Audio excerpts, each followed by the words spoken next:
So it's my honor to be here, to be able to walk with you, to be able to talk to people, to be able to ensure that we make every one of these last 17 days count, and that we're able to bring people to vote now, to make them make a plan to be able to go forward. And we know that with your fighting days ahead of you, that we're going to be able to win, because when we fight, we win. With that, I have the great honor of being able to introduce you, somebody who needs no introduction, but of course the second gentleman who has paved the way and who has demonstrated what this country needs in terms of its leaders, someone with compassion, someone who has brought all his experiences being a small business owner, fighting for communities in his whole life to the table in the White House already as second gentleman, and we want him to be the first gentleman. Thank you, Isabel. Thank you, Wendy. All right. Yuma, Arizona. All right. I hear there's some Cali in the house here. Thank you. Man, that makes me so happy. I've been going around the country, in some of the blue states, saying, all right, when they say, what more can we do? What more can we do? And if I'm in California, I say, get on a bus and go to Nevada and go to Arizona, and you did it! I say, come to one of these offices, you'll see friends and neighbors, people who are patriots, people who care about this country, care about who your leaders are. Care about our rule of law, our democracy. Care about moving forward. And what a great way to show your love of country by getting on a bus and coming here to knock on doors and to make those calls and to do the canvassing. So I cannot thank you enough, and I'm going to keep talking about you here for the next 15 days. So you all know what's at stake. It's literally 17 days to save our country, to save our very way of life, and that's it. So Kamala and I literally don't see each other. We barely talk to each other. I know it's sad because we love each other, but we love our country too. And when President Biden decided not to go forward with this election, somebody had to step up. Somebody had to step into the breach. Nobody gave this to her. Nope, she, on her own, got up there and stepped up. And it's only been 13 weeks. 13 weeks. And there's two more and change. And look at what she's done in those 13 weeks. When we needed somebody to step up, she has done it time and time again and has become, I must say, the most badass version of another badass person. So she has been there for us, superhuman. Every day you look at her, I'm like, I'm married to her. I'm like, man, she's incredible. She just keeps doing it, but she'll still call and say, how you doing? I'm like, I'm all right. Just keep doing what you're doing. Don't worry about me right now. Just get out there. And so in these last 17 days, what is our job? We now have to make that final push and convince people who, for some reason, are still on the fence, who are undecided, and we need to get to those folks, and we need to get to them right now, and that's your job. So I've been talking about it in two ways. One, the easy part, talk about how great Kamala is. You know that part. Her long career in working for the people, the plans that are going to work for everyone. You know what to say about her. But the harder job is getting people to see what's like right in front of their eyes, but they're having trouble seeing it. And these are the folks who haven't yet decided. And we need to convince them to clear away this Trumpian fog. It's like this fog of disinformation and gaslighting and misinformation. And it's trying to get people to get distracted or forget what happened when he was president. So we can remind people that he was a pretty bad president the first time. Like he didn't come, all the things he said he was going to do, he didn't do them. And then the one major accomplishment that he did do was create the lowest amount of jobs since Herbert Hoover, Depression era. And he increased our deficit to about $8.4 trillion. So those are his two big accomplishments when he was so-called, but for COVID, everything was great. It wasn't. Listen to President Obama talk about the economy. He left him with a great economy. Trump ruined it, and Biden and Harris picked it back up again. So we got to talk facts. But then, too, you got to remind people what happened during COVID. People don't want to remember COVID. Remember, he'd get in front of us each and every day and just lie about COVID. He said it would just go away, but what really was insidious, he convinced millions of people not to get vaccinated. And then hundreds of thousands of people died.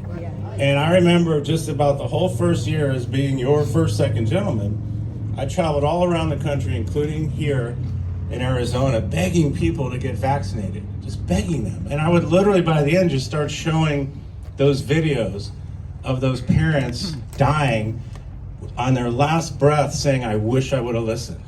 That happened under Trump. That happened. People need to remember that. And then when you all came through in Arizona and Biden Harris got elected in 2020, Trump couldn't handle it. He was the first president in history not to just step aside peacefully. So for him and J.D. Vance to lie and gaslight about January 6th, which was an insurrection caused by Donald Trump because he's a big sore loser and is still lying about the 2020 election. That happened. And that big lie is a poison coursing through the veins of our democracy. It really is. Coursing through the veins. And look at J.D. Vance, who gets up on that debate stage with Tim Walz, and Tim just looked him in the eye and said, J.D., did Trump lose the election? And J.D. just said, well, Tim, I just want to move forward. And then in his subsequent interviews, he's just now flat out saying Trump won in 2020. This is outrageous. This is so dangerous. And then just the other day, Trump is calling, the January 6th one an act of love, and the insurrectionists. He's talking about we and pardoning these people who attacked the Capitol. Police officers died. This happened. So this is what people need to remember. And now, you gotta literally listen to what he's saying now.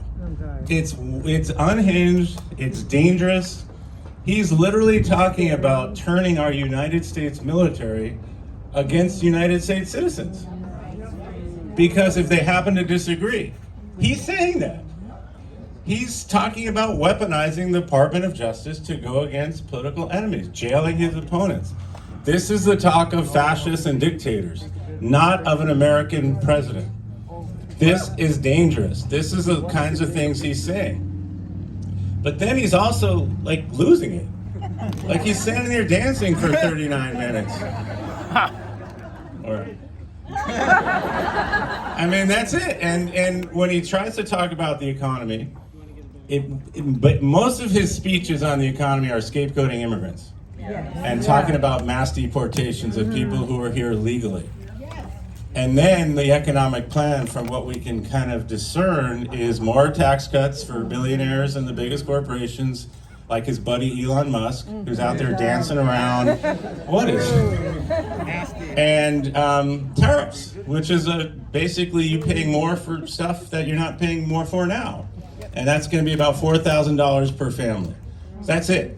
That's his plan. And then it's like shutting down the Department of Education, making sure no one can get an abortion anywhere without exceptions. That's all right out of Project 2025. So this is what people need to see. Not, he's not going to be that bad. He's not going to follow through on that. He already did January 6th. He did it already. So you got to trust him on all this stuff. And you won't have Vice President Pence around him this time, who did the right thing on January 6th. You're not going to have these so-called normies who were there and they helped save our democracy. They're not going to be there this time. And so people just need to understand that your lives and the lives of generation after generation, because he'll get to pick the next 2 or 3 Supreme Court justices, and they're going to be more extreme than the other 3 that he already picked that gave us the Dobbs decision. So you can have more extreme Supreme Court justices, and imagine what they're going to do, taking away more of your fundamental freedoms, making sure they don't care at all about this beautiful environment that we have, and they don't care about all the guns on the streets. And Kamala's a responsible gun owner, but do you know gun violence is the #1 cause of death for young people in this country? I mean, this is what people need to see in these last 17 days. So you know all this stuff.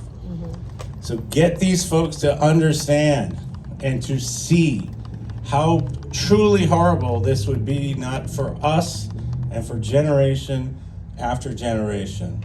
And the good news is you got Kamala Harris and Tim Walz who are going to fight to expand and restore the freedoms that were already taken away by the Dobbs decision, and protect and expand the hard-won freedoms that we all want. And this is not controversial. In most Americans, 80-90% feel this way. They don't want their rights taken away. And every time Dobbs and reproductive freedom has been on the ballot, like it is here in Prop 139, doesn't matter what the state, 65, 70, 80% overwhelmingly vote for freedom. Freedom. And she and I have both been in Arizona a lot talking about the Dobbs decision. Man, this is not just an issue for women. This is an issue for all of us. So we all got to push back because, again, what's next? So Kamala and Tim are going to fight for your freedom. They're going to fight for an economy that works for everyone, not just Elon Musk, which includes more affordable housing, easier to start a small business, child tax credit, and I love this one, the senior at home care for people like me. I'm in that sandwich generation. I got elderly parents and I got a 30 and a 25-year-old. So we got to take care of my parents and your parents. So we got plans for that. $35 insulin, but we're going to expand that for everyone. Continue on the great work of the Biden-Harris administration on infrastructure, chips, transition to a clean energy economy. I mean, all this stuff is going to continue and get better. And again, you're going to have a leader in Kamala that you can look up to. You don't have to worry about. You're not going to have to look at your phone in the middle of the night panicking and wondering what she's going to do next. You know what she's going to do. She's going to do the right thing, and she's going to do it for all of us, because that's the only client she's ever had is the people. Us. And when they say, is she ready and she experienced? Well, you all know from California, 20 years as a frontline prosecutor, putting the worst of the worst away. She was an elected DA in San Francisco. She was California's Attorney General. That's when I met her. She was a United States Senator. She's been Vice President for 4 years. You get the hint. She's experienced. She knows what she's doing. And all this experience and all this badassery, you see it now. When you know she can excel under the highest amount of pressure each and every time, has prepared her to be not only President of the United States on day one, but Commander-in-Chief on day one. She doesn't have to train to be a world leader. She already is a world leader. She's showed that on the world stage already. She's tough. She's fearless, since Trump won't debate her again because, she kicked his ass the first time. So, she took on the next best thing, Brett Baer. And Brett's a tough, smart guy, and she took him on, and she finally showed that Fox News universe that has been lied to about her for 4 years. They finally saw who she was, and now they, debunked all that. So what's happening now, because they can't lie about her, she's out there, she's experienced, she's got great plans for everyone, and she's tough, she's strong. So what Trump's now doing is running out the clock. Yeah. He's not doing the hard interviews. Yeah. He's not going to debate her. He's canceling interviews each and every day. And when you do see him, again, it's this outrageous stuff he's saying, and he's also, look at him, he's not the same as he was in 16. He's breaking down. Melting. You can see it. And so, you know, he's exhausted. His own team has said that. So if he can't even run a campaign, how can he be president? And then think about it. You know, think about if somehow he does get in, J.D. Vance is waiting in the wings. And you've seen J.D. This guy is a real extremist. He believes this stuff. And he's going to try to shove all this stuff down our throats. So this is, we've got to get people to see that. So in the home stretch, Kamala and I and the whole team and our surrogates, the Walses, we're just going to be crisscrossing the country. I was in Georgia like 2 days ago. I was in Nevada yesterday. I'm here, I'm flying to Michigan tonight, and en route to Pennsylvania. I'm really hoping I could see her Sunday night for her birthday.